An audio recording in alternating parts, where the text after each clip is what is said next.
Hello, my dear students. How are you all? I hope that you are happy, healthy, and fantastic. You are welcome to Symbolic Education. Symbolic Education में आपका स्वागत है. My dear students, आज की इस class के अंदर हम एक बहुत ही सुंदर, एक बहुत ही अनोखी पोएम को पढ़ने जा रहे हैं. ये हमें एक इनिसफ्री जो एक झील है उसके बारे में बताते हैं. इस वाली झील पर जो कवि है उसने अपना बचपन बिताया है. बच्चे के रूप में उसने यहाँ पर बहुत ही लंबा समय बिताया है और इस जगह की जो यादें हैं, जो इस जगह का मौसम है, जो इस जगह की उसके मन की भावनाएं हैं, सारी इस जगह से जुड़ी हुई है. तो अब जो कवि है वो इस जगह को याद करते हुए अपने मन की भावनाएं इस पोएम के द्वारा हमें बताते हैं. तो हमें एक एक लाइन को बड़े ध्यान से सुनना है और उसको महसूस करना है, क्योंकि जो कविता के अंदर जो भी लाइनें लिखी जाती हैं ये बहुत ही आत्मीय लाइनें होती हैं. इनके अंदर मन की भावनाएं जुड़ी रहती है जो कि हमारे दिलो दिमाग में छा जाती हैं, जो कि हमारे मन से जुड़ी होती हैं. तो इस पोएम में कवि हमें क्या बताना चाहते हैं, तो सबसे पहले इस पोएम के आउटलाइन को हम पढ़ लेते हैं कि ये पोएम किस बारे में हमें बताना चाहती है. तो इसमें लिखा है कि this well known poem explores the poet's longing for the peace and tranquillity of Innisfree. यानी कि जो ये प्रसिद्ध कविता है यह एक्सप्लोर करती है, यानी कि ये बखान करती है, ये उजागर करती है द पोइट्स लॉन्गिंग, यानी कि जो कवि की जो इच्छा है, लॉन्गिंग होता है इच्छा करना, जो कवि की जो इच्छा है फॉर पीस, शांति के लिए, एंड ट्रैंक्विलिटी ऑफ इनिसफ्री, और एक इनिसफ्री की तरफ जाने का जो इनका मन है, ये उन सारी बातों को उजागर करती है. A place, वह स्थान, where he spent a lot of time as a boy, वह जगह, वह स्थान जहाँ पर उन्होंने एक बच्चे के रूप में बहुत ही लंबा समय बिताया है. This poem is a lyric, यानी कि यह पोएम एक ऐसी पोएम है जिसमें इनकी मन की भावनाएं जुड़ी हुई हैं और मनोस्थिति को दर्शाती हैं. कि अब इस जगह को याद करते हुए कवि बहुत ही एक एक चीज़ पर अपने विचारों को प्रकट करते हुए उन एक एक बात को याद कर रहे हैं और शांति के लिए वो वहाँ पर जाने की इच्छा रखते हैं. तो आइए अब हम इसको शुरू करते हैं. इस पोएम के अंदर 3 स्टेंजास दिए हुए हैं और ये जो पोएम है ये विलियम बटलर यीट्स के द्वारा लिखी हुई है. तो इसके जो पहला स्टेंजा उसके अंदर बातें लिखी हुई हैं. तो ये कहते हैं आई विल राइज, कि मैं खड़ा हो जाऊंगा, एंड गो नाउ, और अब मैं चलूँगा. कहते हैं कि मैं खड़ा हो जाऊंगा और अब मैं चलूँगा. राइज होता है यहाँ पर खड़े हो जाना, एंड गो नाउ, अब मैं चलूँगा, एंड गो टू इनिसफ्री, और ये यहाँ पर जाने की इच्छा जताते हैं. एंड इस जो ये इनिसफ्री है मैं वहाँ पर जाऊँगा. वो कह रहे हैं कि अब मैं खड़ा हो जाऊँगा और अब मैं चलूँगा. कहाँ के लिए चलूँगा? इनिसफ्री के लिए चलूँगा.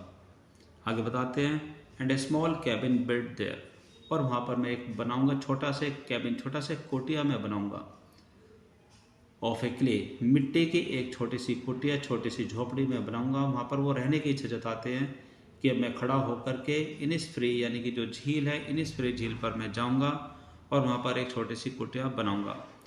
ऑफ ए क्ले, मिट्टी की, एंड वॉटल्स मेड, और वहाँ पर जो ये झाड़ियाँ होती हैं, जो पेड़ों की जो टहनियाँ होती हैं, जो आपस में जो मिली हुई रहती हैं और उलझी हुई रहती है, उन सब को मिला करके मैं वहाँ पर एक छोटी सी बहुत ही सुंदर एक कुटिया बनाऊंगा.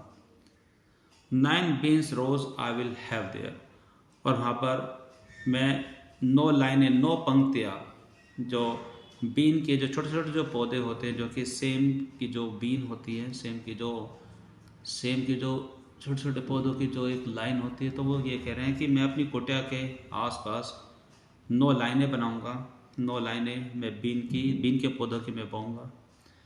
And hive for the honey bee, जहाँ पर जो मधुमक्खियाँ होंगी वो वहाँ पर आएंगी.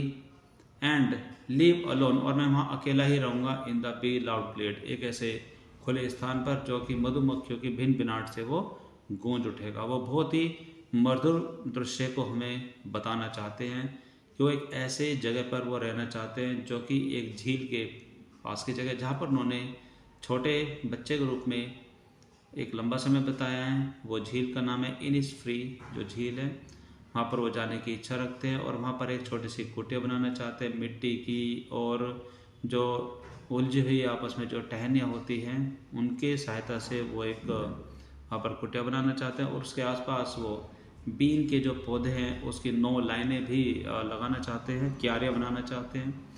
एंड मधुमक्खी का वो छत्ता भी वहाँ पर चाहते हैं कि भाई हाँ, वहाँ पर एक मधुमक्खी का छत्ता भी होना चाहिए।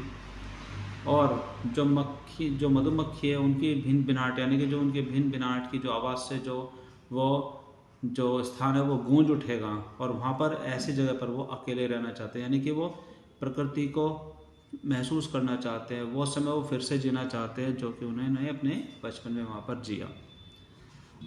आगे वो बता रहे हैं कि and I shall have some peace there, वो कह रहे हैं कि वहाँ पर मुझे बहुत शांति मिलेगी, मेरे मन को सुकून मिलेगा। For piece comes dropping slow, क्योंकि जो शांति है वो एकदम धीरे धीरे टपकती हुई एक बूंदों की तरह आपके मन को छूती है, आपके मन को शांति प्रदान करती है। Dropping from the veils of the morning, और जो सुबह का जो घूंघट होता है वहाँ पर वो जैसे कि ओस की तरह वो टप टप करके आपके मन को छूती है, वो शांति वो वहाँ पर चाहते हैं। टू वेयर, वहाँ तक कि वो, यानी कि उस जगह तक, द क्रिकेट सिंग, जहाँ पर वो झिंगुर भी गुनगुनाते रहते हैं, झिंगुर भी अपने संगीत में उस समय को और भी मधुर बना देते हैं। देयर मिडनाइट्स और द ग्लिमर, और वह उस मध्य रात्रि के समय को भी वहाँ चाहते हैं कि जहाँ पर वो हल्का हल्का एक उजाला रहता है, एक मध्यम उजाला जो रहता है, ना कि वो बहुत ज़्यादा होता है ना कि वो बहुत ही कम होता है, एक मध्यम, यानी कि मिडनाइट्स और द ग्लिमर। ग्लिमर होता है हल्का हल्का एक उजाला जो होता है, उसको भी वहाँ पर वो चाहते हैं, यानी कि वो सारी चीज़ें वो दोबारा जीना चाहते हैं। And Noon a purple glow, और जो दोपहर का समय होता है वो एक पर्पल ग्लो के अंदर बदल जाता है, वहाँ पर जिस तरीके से एक उजाला होता है वो पर्पल ग्लो के रूप में उसके सामने आता है। तो बहुत ही सुंदर दृश्य है वो वहाँ पर चाहते हैं और उसको वो जीना चाहते हैं। एंड इवनिंग, अगर हम शाम के बारे में बातें करते हैं कि सायंकाल का जो समय है, इवनिंग का जो टाइम होता है, and evening full of the linnet's wings, वहाँ पर उस जगह पर बहुत सारे छोटे छोटे पक्षी आते हैं जो कि गाना गाते हैं, तो उनको इनेट्स बोलते हैं। तो वहाँ पर जो वो शाम का जो समय है वो इनेट्स के जो पंखों से पूरी तरह से वो भर जाएगा, यानी कि वहाँ पर जो वो पक्षी आएंगे वहाँ पर वो अपनी आवाज़ में चहचहाएंगे, कर्कल से पूरा माहौल मंत्र मुग्ध कर देंगे। तो वो ऐसे समय को भी वहाँ चाहते हैं। जो इसका तीसरा स्टेंजा है वो और भी ज़्यादा अच्छा है, आप इसको और भी अच्छे से सुने और इसको एक एक सेंटेंस को आप महसूस करने की कोशिश करें। फिर वो कहते हैं कि I will rise and go now, अब मैं खड़ा होऊंगा और फिर मैं चलूँगा। For always nights and day, क्योंकि दिन और रात, I hear the lake water lapping, यानी कि दिन और रात जो वहाँ पर वो नदी जो बहती, जो झील जो बहती है, वहाँ का जो पानी है उसकी जो उस चलने की जो आवाज़ है, वो तरल, वो जो टप टप करने की जो आवाज़ है, मैं उसको सुनूंगा।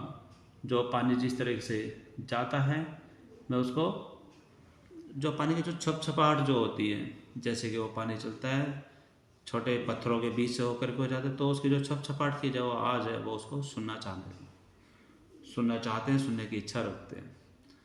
आई hear the lake water lapping with the low sound bye शोर, जब वो झील का जो किनारा है उससे जो वो धीरे धीरे टकराता हुआ जब पानी आगे बहता है तो बहुत ही सुहावना मौसम वहाँ पर बन जाता है। फिर वो कहते हैं कि while stand on the road वे, और जब वो वहाँ के सड़कों पर जो खड़े होते हैं, वहाँ की जो सड़कें हैं जहाँ पर वो यातायात आता जाता रहता है, यानी कि जो व्यस्त जो सड़कें हैं, और ऑन द पाथ ग्रे, और जो वहाँ पर जो फुटपाथ होते हैं जो कि ग्रे कलर के होते हैं, अगर वो उस फुटपाथ पर भी खड़े होते हैं तो वो कहते हैं I hear it in the deep hearts core, और वहाँ की जो आवाज़ है, जो उस रोड का जो व्यस्तता है, जो उस रोड की व्यस्तता है, जो बिजीनेस है, वो उसको अपने हृदय में बहुत ही गहराई से वो सुनते हैं। वो सारी चीज़ें उनको अपने हृदय में बहुत ही गहराई से सुनाई देती हैं। तो जो ये सुंदर कविता है ये विलियम बटलर यीट्स के द्वारा लिखी हुई है। अब हम इस पोएम को एक बार फिर से गाते हैं और ये महसूस करने की कोशिश करते हैं कि इन पंक्तियों के द्वारा कवि ने कितने सुंदर तरीके से एक ऐसे स्थान के बारे में एक वर्णन किया है जहाँ पर उन्होंने बच्चे के रूप में अपना समय बिताया है।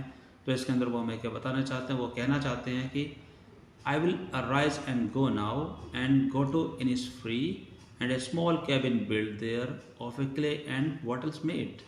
9 window I will have there, and hive for the honey bee, and alone live in the bee loud glade.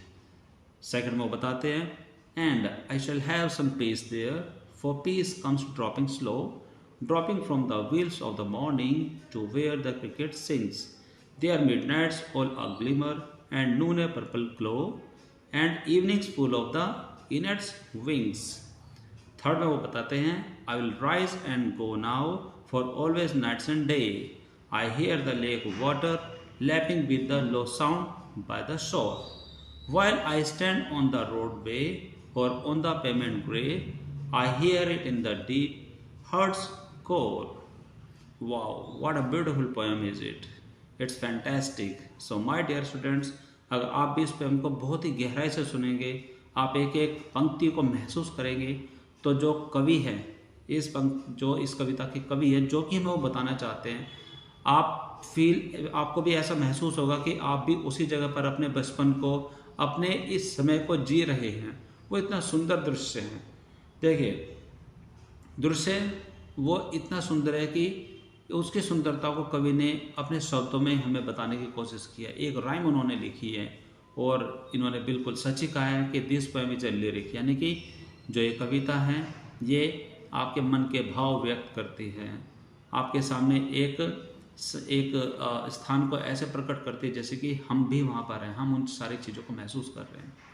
So my dear students, आज के इस क्लास के अंदर हमने इस सुंदर कविता को समझा है, पढ़ा है, एक एक लाइनों को महसूस करने की हमने कोशिश की है, और आई होप दैट आप इस कविता को फिर से पढ़ेंगे और आप इसको समझने की कोशिश करेंगे, क्योंकि इस कविता के अंदर अगर आप सारी चीज़ों को समझ जाते हैं जो कि कवि आपको बताना चाहता है, तो अगर इस कविता में फिर भी आपसे कोई भी क्वेश्चन पूछा जाता है, किसी भी तरीके का क्वेश्चन पूछा जाता है, तो आपके पास उसके सारे जवाब होंगे, ये मेरा यकीन है।